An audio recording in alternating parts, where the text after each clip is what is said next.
어떻게 보면 이전에 어떤 교사도 해본 적이 없는 다양한 역할들을 필요로 하는 시대를 우리는 살아가고 있다는 것입니다.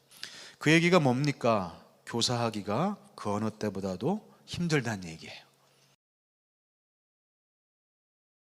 제가 말씀 한 구절 좀 받들어 읽도록 하겠습니다. 디모데후서 2장 2절인데요. 혹시 성경이 있으신 분들은 같이 살펴보시면 좋겠습니다. 디모데후서 2장 우리 1절 2절 제가 읽겠습니다. 내 아들아, 그러므로 너는 그리스도 예수 안에 있는 은혜 가운데에서 강하고 또 내가 많은 증인 앞에서 내게 들은 바를 충성된 사람들에게 부탁하라. 그들이 또 다른 사람들을 가르칠 수 있으리라. 디모데후서는 신약성경 서신서 13편을 기록한 사도 바울의 마지막 서신서입니다. 유언과도 같은 편지죠. 아들처럼 여겼던 디모데에게 마지막으로 보낸 편지 속에서 디모데에게 부탁을 합니다. 바울 자신이 들은 말씀을 내가 너에게 잘 전할 테니 너도 충성된 사람들에게 그 말씀을 잘 부탁해라. 그러면 그 사람들이 또 다른 사람들을 가르칠 수 있을 것이다. 주의 말씀이, 주의 가르침이 우리에게서 당대에서 멈추지 아니하고 계속해서 끊어지지 아니하고 다음 세대에게 연결될 것을 간절히 바라는 마음으로 바울은 유언해서 이렇게 남겼습니다. 저는 오늘 여러분들에게 유언을 전하는 마음으로 왔습니다. 오늘 여러분들에게 말씀을 전하고 제가 다시 여러분을 뵐 확정된 기약이 없어요. 유언처럼 제가 마지막으로 드릴 수 있는 말씀, 그런 마음, 제가 듣고 깨달은 주의 말씀, 또 믿음의 선배로부터 물려받은 말씀, 먼저 고민하신 분들의 고민들을 여러분들에게, 충성된 여러분들에게 부탁을 하면 여러분들이 또 다음 사람에게 계속해서 바톤을 이어가듯이 이 말씀을 이어가서 주의 말씀이 우리에게 허락된 귀한 복음이 멈춰지지 아니하고 계속 전달되는 놀라운 일들이 있을 것이라고 저는 확신합니다. 오늘 변화의 시기 교사의 역할이라고 하는 제목으로 참 비상한 때에 주일학교 교사 또는 말씀을 들고 다른 사람들을 가르치는 역할을 하고 있는 모든 동역자들에게 필요한 말씀들을 좀 나누려고 합니다. 기독교 교육의 큰 변화의 시기를 우리는 통과하고 있습니다. 여러분들이 지겹게 들으셨을 코로나 또는 포스트 코로나, 다시는 이전처럼 돌아갈 수 없겠다라고 하는 그런 위기감들이 우리에게 이미 있고요. 그래서 새로운 변화를 세상 속에 코로나가 강제하고 있고, 교회도 예외는 아니어서 무엇인가 우리가 하던 대로 그대로는 아니겠다, 이런 생각 속에서 때로는 당황스러워하기도 하고 때로는 암울해하기도 하면서 지금 미래 세대를 위한 미래 교육을 준비하고 있는 과정 가운데 있습니다. 기독교 교육의 큰 변화들이 우리 앞에 있는데요. 제가 잠깐 기독교 교육 키워드의 변화로 여러분들 앞에 좀 전하려고 합니다. 코로나가 왔으니까 코로나에 맞춰서 우리 교육이 바뀌어야 되지 않나, 그런 얘기가 있습니다만, 그런 생각과 마음과 태도로 우리가 이 코로나를 준비하게 되면 코로나가 없어지면 다시 그 이전으로 다시 돌아갈 겁니다. 그 이전 상태로 돌아가거나 이전에 하던 대로 해서는 안 됩니다.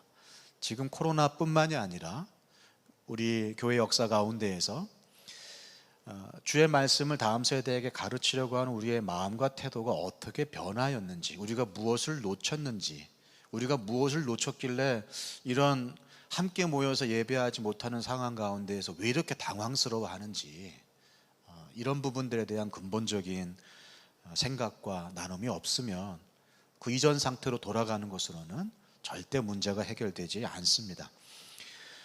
지금 주일학교에 아이들을 모아놓고 가르치던 방식, 그냥 아이들을 가르치는 일이 이전처럼 되지 않는 그런 시국인데, 그냥 빨리 이게 그냥 끝났으면 좋겠다, 코로나 이전 상태로 돌아갔으면 좋겠다라고 하는 마음으로는 우리의 준비가 다 되지 않습니다.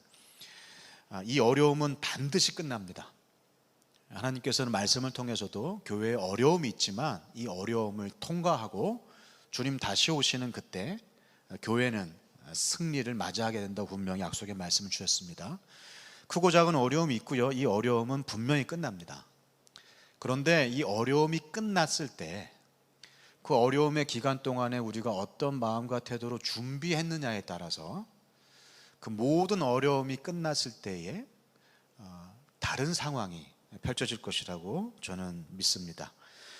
여러분의 준비와 또 다른 태도가 이후에 더 큰 변화에 좋은 영향을 줄 것이라고 저는 믿고 잠깐 좀 한국교회 기독교 교육의 키워드 변화를 좀 살펴보도록 하겠습니다. 우리나라의 이제 기독교 전래 초기부터 약 1900년대 중반까지 그때의 한국 기독교 교육의 키워드는 예수천당이라고 할 수 있습니다. 예수천당이 뭐냐? 예수가 누구인지 복음이 무엇인지 모르는 사람들에게 예수 믿는 것이 천당이다, 예수 안 믿으면 지옥이다, 예수천당 불신지옥이라는 말을 우리 일대 교회 믿음의 선배들은 외쳤습니다. 착한 일 하면, 적선하면 천국 가는 줄 알고 있었던 사람들에게 예수가 바로 천국이다, 하나님을 믿는 것이 바로 천국이다 라고 하는 이 사실은 굉장히 큰 기쁨의 소식이었습니다. 그래서 이것을 외쳤죠. 예수천당 불신지옥을 말 그대로 소식으로 외쳤습니다. 마치 불이 났을 때 불이야라고 크게 외쳐야 되는 것처럼 죽어가는 사람들에게 이것을 크게 외치면서 생명의 길을 안내하는 것, 그것이 한국 기독교 교육의 핵심적인 키워드였습니다. 이것을 굳이 영어로 표현하자면 how to reach였어요. 아직 이 소식을 못 들은 사람들에게 어떻게 하면 다가가서 이 복음을 전할까? 그래서 찾아가고 외치고 북치고 장구치고 돌아다니면서 문을 두들겨 가면서 집에 가서 마을에서 빨래터에서 우리는 예수천당을 외쳤습니다. How to reach. 아직도 모르는 사람들에게 외쳤습니다. 그래서 많은 사람들이 교회로 몰려들었어요. 아, 천국은 가고 싶은데 착한 일 한다고 천국 가는 게 아는구나. 이 깨달음은 좋은 소식이 꼬리에 꼬리를 물면서 가족들에게, 이웃들에게, 또 주변의 사람들에게 복음이 전달되어지고 많은 사람들이 교회로 오게 되는 일들이 생겼습니다. 그 다음 기독교 교육의 키워드는 이제 주일학교입니다. 그렇게 많은 사람들이 몰려들게 됐는데 1900년대 이제 중반부터 시작해서 한국 전쟁 이후에 전쟁 폐허 더미 속에서 한국 경제가 되살아나는 그 시기와 격을 같이 해서 한국 교회도 함께 많은 사람들이 교회 앞으로, 교회 안으로 몰려들게 되면서 교회가 양적으로 성장하게 되는 그런 일들을 맞이하게 됩니다. 막 몰려오는 사람들, 교회로 찾아오는 사람들, 이제 구원받고 천국 가겠다고 하는 사람들에게 그러면 예수천당 불신지옥 그 소식만으로 끝나서는 안 되겠고 이들에게 복음이 무엇인지를 찬찬히 설명하고 가르치고 성경의 내용을 풀어 해석해주고 또 들려주는 일들이 당연히 그 다음에 와야 되겠죠. 그래서 이제 학교처럼 이제 클래스를 만들고 교사가 학생을 가르치는 것처럼 아이들에게, 초신자들에게 복음을 가르치는 일들이 시작이 됐습니다. 그때의 키워드는 주일학교입니다. 공립학교, 초등학교만 있는 게 아니라 주일학교가 있다. 말씀을 배워야 된다. 열심히 가르치는 일들에 집중을 하게 됩니다. 그래서 이때 우리 한국교회는 교육학적인 컨텐츠들이 굉장히 많이 늘어나죠. 교육학적인 기법들도 늘어나게 됩니다. OHP를 놓고 가르치기도 하고 그것이 이제 융판으로 넘어가기도 하고 궤도를 쓰다가 융판으로 넘어가다가 OHP 하다가 빔 프로젝터를 쏘다가 뭐 이런 식으로 교육학적인 기법이나 교보제들의 활용도 늘어나면서 어떻게 하면 잘 가르칠 수 있을까를 고민했습니다. 주일학교는 잘 가르치기 위해서 교사 대학도 하고요, 교사 세미나도 하고요, 교사 부흥회도 하면서 몰려오는 아이들에게 잘 가르칠 수 있는 교사 인력들을 개발하는 일에 수고를 다합니다.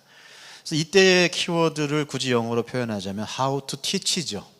그전은 뭐였다고요? how to reach였다면 이제 몰려온 사람들에게 how to teach, 가르치는 방법을 알려주고 들려주고 어떻게 하면 잘 가르칠 수 있을까를 개발하는 그런 일들이 일어났습니다.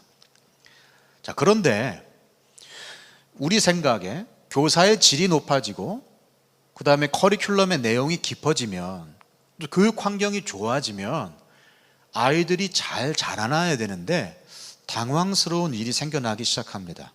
1990년대부터예요. 1990년대부터 주일학교의 성장이 멈춥니다. 교회의 성장도 멈춥니다. 폭발적으로 몰려들던 사람들의 숫자가 점점 줄어들기 시작하면서 1990년대 초반부터 어떤 얘기들이 나오기 시작하냐면 유럽 교회 이야기들을 하기 시작합니다. 앞서는 사람들이. 우리보다 먼저 교회의 큰 부흥기, 크리스찬덤 시대를 경험하였었던 서구 교회가 자꾸 사람들이 교회를 떠나가게 되면서 교회가 비어간다는 얘기를 하기 시작했습니다. 그때 예로 많이 들었던 것이 영국 교회죠.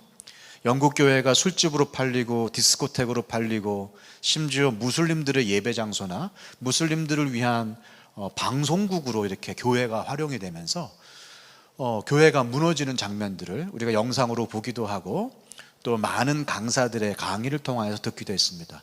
1990년대 초반에 그렇게 앞으로 한국 교회도 이런 꼴 날 겁니다 이렇게 경고하였던 그런 많은 강사들 중에 한 사람이 바로 저입니다. 그때부터 한국 교회는 이제 다음 세대라고 하는 키워드를 얘기하기 시작했어요. 왜냐?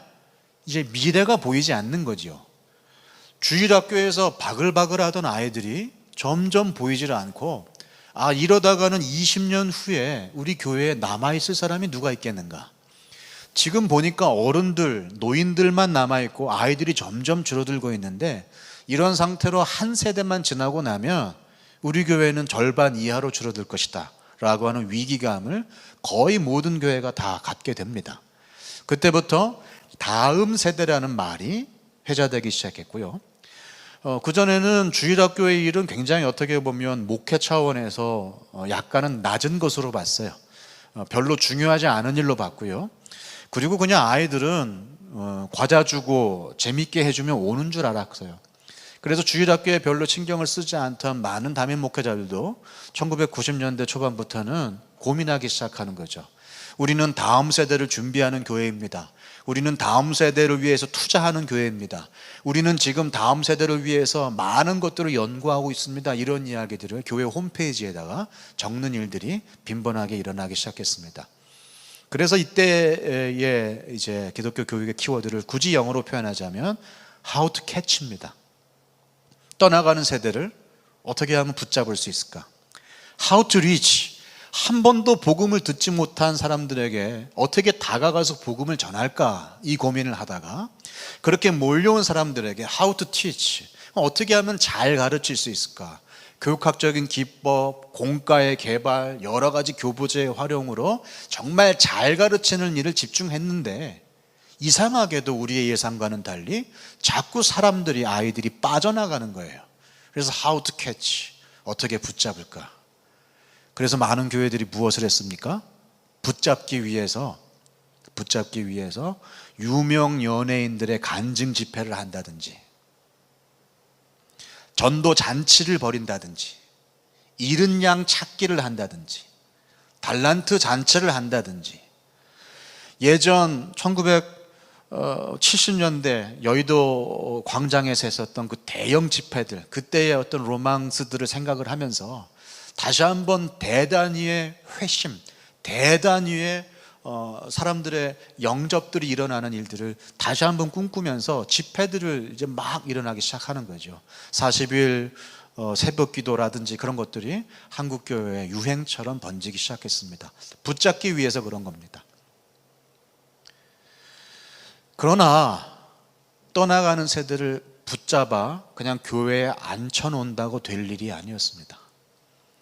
지금 이들이 왜 떠나가고 있는지, 그 어느 때보다도 탁월한 교사, 그 어느 때보다도 좋은 교육 환경, 그 어느 때보다도 정말로 헌신되어 있는 사람들이 하고 있는데도 불구하고 왜 주일학교에 아이들이 안 나오고 있는지에 대한 근본적인 고민이 없이 그냥 아이들을 붙잡아 재미있는 것, 그 아이들이 보고 싶어 하는 것, 그 아이들이 좋아하는 것을 갖다 놓고 교회가 마치 백화점 센터에서 하는 일들을 옮겨 놓은 것과 같은 일들, 백화점식으로 구미에 맞는 것 아무거나 하나 걸려라 라고 하는 식으로 많은 프로그램들을 돌리는 것으로 문제가 해결되지 않는 것이었습니다.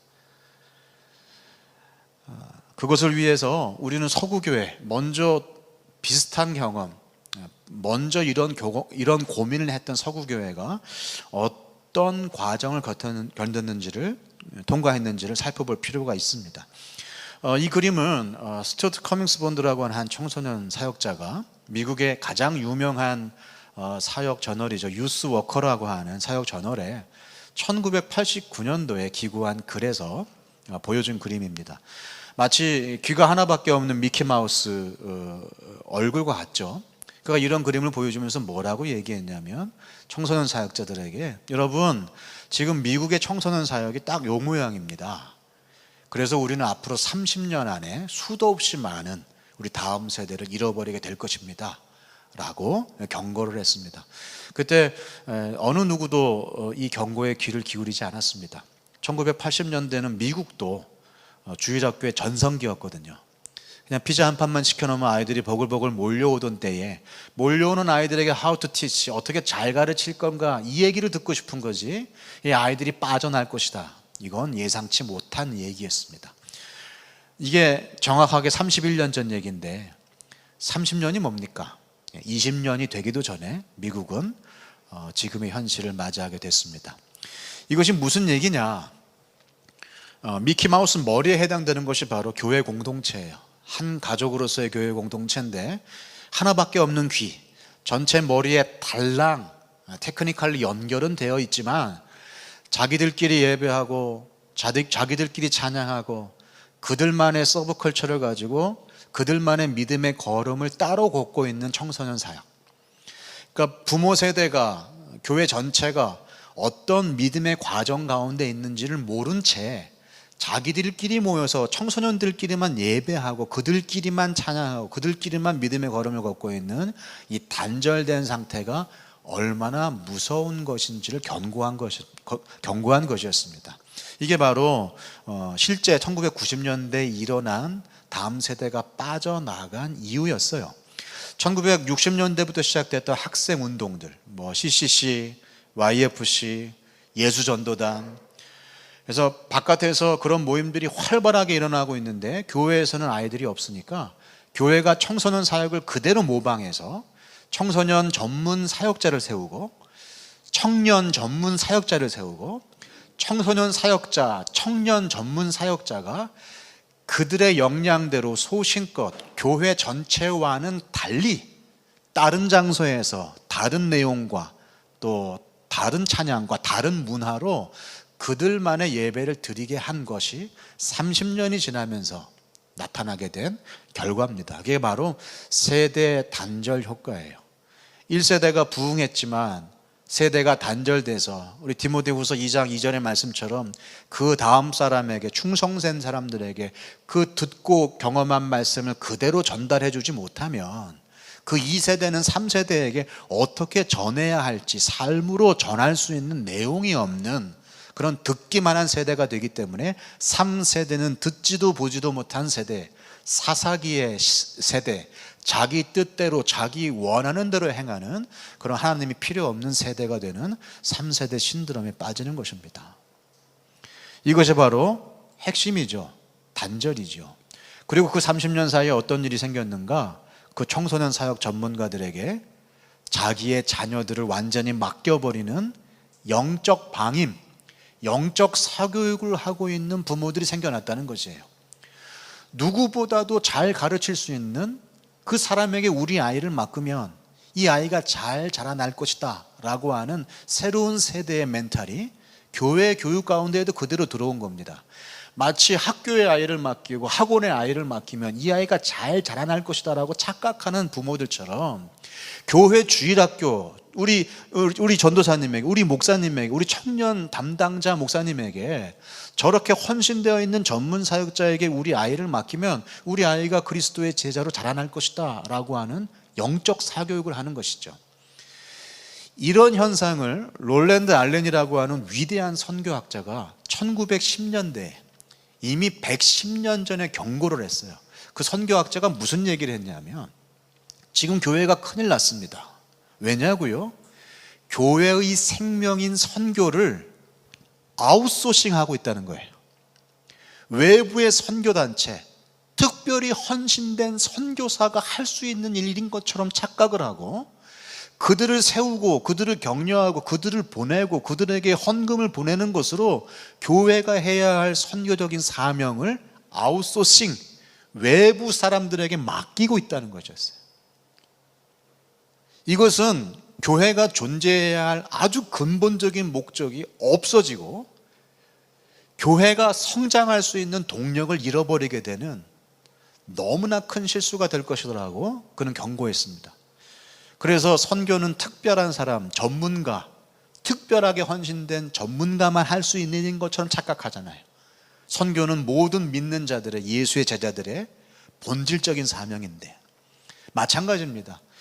우리 아이들을 주의 사람으로 키워내는 제자 훈련은 3년 정도 목회학 석사를 마친 사역자들에게만 맡겨야 되는 일인 것처럼, 그 육신의 부모가 가정에서 삶의 이 자연스러운 선택 가운데에서 자연스럽게 흘려보내는 일이 아니라 누군가에게 맡겨서, 마치 해병대 캠프를 보내고 국토 순례단에 보내면 우리 아이들이 사람 돼서 돌아올 것처럼 그렇게 생각하는 그런 부모들의 방임이 신앙이 전수되지 못하고 계속해서 디모데후서 2장 2절처럼 그 다음 사람들에게로 흘러가지 못하고 단절되어지고 끊어져 버리는 일이 생긴 겁니다.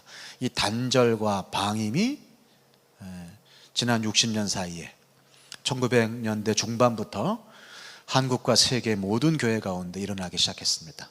자, 이 깨달음을 가진 사람들이 이제 2000년대 들어서 2010년대 초반부터 이 단절을 어떻게 하면 이길 수 있을까?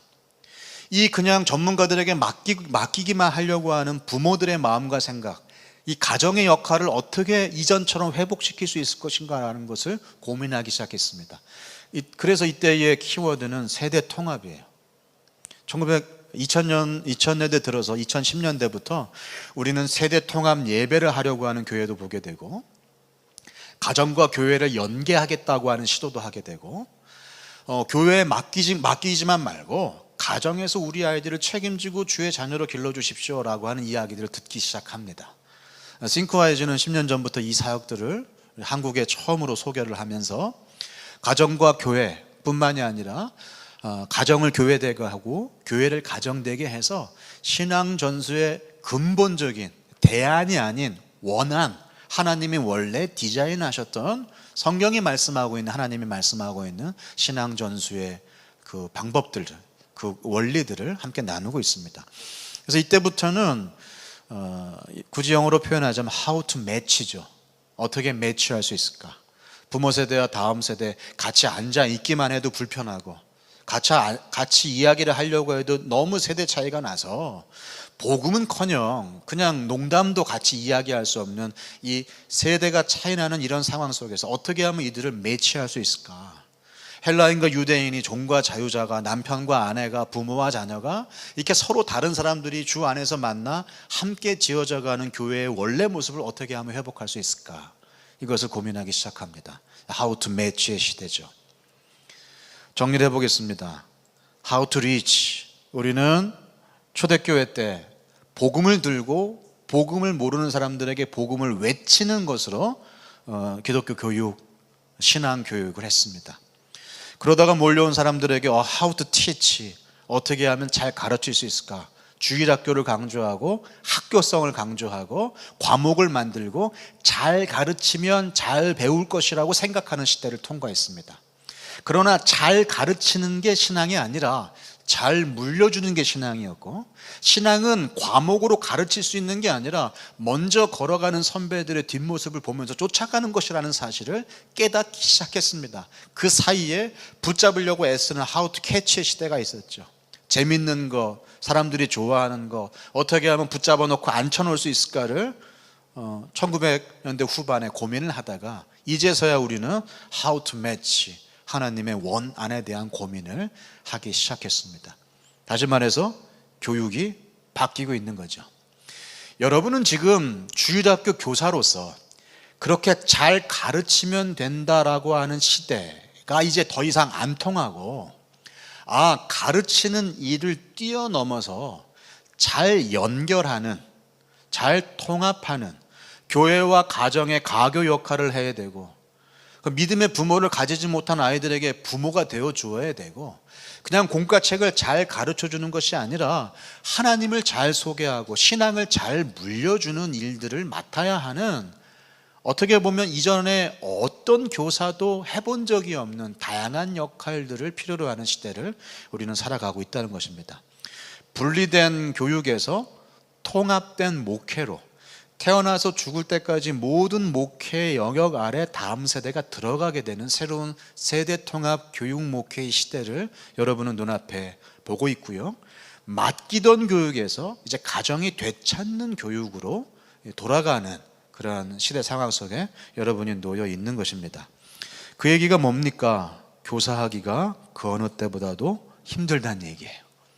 쉽게 얘기하면, 이거는 학교에서 가르친다고, 주일학교에서 가르친다고 되는 게 아니라 믿음의 부모가 그들의 자녀들을 잘 길러내는 삶의 현장에서, 가정의 현장에서 신앙을 잘 물려주는 게 중요하다는 얘기는 주일학교의 역할이 무엇인가에 대한 고민이 생기는 거죠.